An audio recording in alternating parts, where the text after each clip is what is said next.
Hey, I'm Stephen here with Tiny House Listings, and today I'm going to share with you guys my new buddy, my new friend. It's a Mr. Heater Big Buddy propane heater. Stay tuned. I recently bought this heater to heat up the van that has about an interior space of about 72 square feet. It's pretty long, but this thing is actually rated to heat 400 square feet on the high setting. So this is way more than I actually need, but it has 3 settings, which I'll show you guys here in just a second. In case, and the fact that it's portable, it has a handle here, I can use it no matter where I go. If I decide to stay in a cabin that doesn't have a good heat source, or wherever my travels take me, or future tiny houses, that type of thing, this thing will be good for that. This heater takes several different sizes of propane canisters. As you can see here, I have a 1-pound canister. Propane. It's just very easy to install. You just screw it in and you go like that and close it. And it also has another one here, the exact same setup on this side. To operate this heater in the high mode, you actually have to have both canisters in. And not only that, this also takes the 20-pound, the much larger 20-pound tanks, which will run up to 220 hours on one tank. But what you'll need is a hose like this that allows you to connect from the heater to the large propane tank, and you want to make sure that you either get a hose that has a regulator built into it or actual purchase the extra regulator. Another thing that you definitely want to take into consideration, or that you actually want to do, is make sure you have plenty of ventilation if you're using this thing in a small confined space. As you can see, I have these windows open here. I know a lot of folks have used these for their tiny houses, and I've heard pretty good reviews. Based on the little bit I've used it so far, I think this thing is great. It's really simple to turn on. It's very simple, actually. I'll show you how. Right now it's in the off position. When you turn this, you can hear it click and you'll see the pilot light. And Mr. Heater, the instructions say you want to hold this down for a while. I'm not sure why if I let go of it now.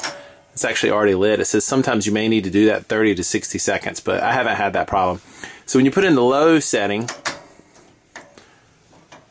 what happens is this side turns on. And then the medium setting is the same side turned on, but in a higher setting, which you can't see yet because it takes a while to turn on. So just to show you, this is the low setting. This is the medium setting. Then when you turn on high, it takes a second to crank up, but you can see it turned on, which is both.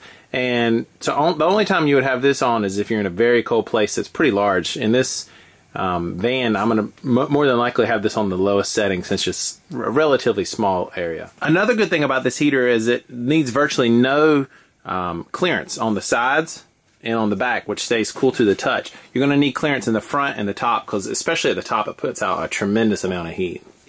Another good thing about this heater is that it actually has a built-in fan here in the top, which operates either by D-cell batteries, or you can purchase an optional plug that plugs into any power source. And since I'll more than likely be using this when I'm off grid, when I don't have any heat, otherwise I'd be using my electric space heater, I'll just use this little Escape 150 that I have from Goal Zero. And to turn it on, you simply go like that, and it'll help circulate the hot air around the room much better. Two more really cool features about this heater is that it has, for one, it has a low oxygen sensor. So if it detects that there's a low amount of oxygen in the room, in the space that is heating, it'll automatically turn off. And another cool option that it has, a cool feature, is that it has a tilt over switch. So you'll notice that it turns off if it detects that it's been kicked over. With people that I've spoke to, and in other YouTube videos I've saw where they typically don't keep this on at night when they're sleeping.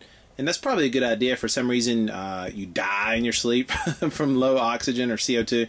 Now, that's not actually the case. But if you are using this in a small room, you definitely want to have a CO2 sensor. And what I'll probably be doing is I have a very thick sleeping bag. I'll probably hop in that just before I go to bed and turn this off. So that's the Mr. Heater Big Buddy heater. They actually have a smaller one that's about half the size. That would probably be great for a tiny house or for a space this size. Again, I bought this in case I ever need it for a much bigger space. But I just want to share that with you guys. I think it's a really, really good off-grid tiny house heating solution. So thanks for watching. See you on the next video.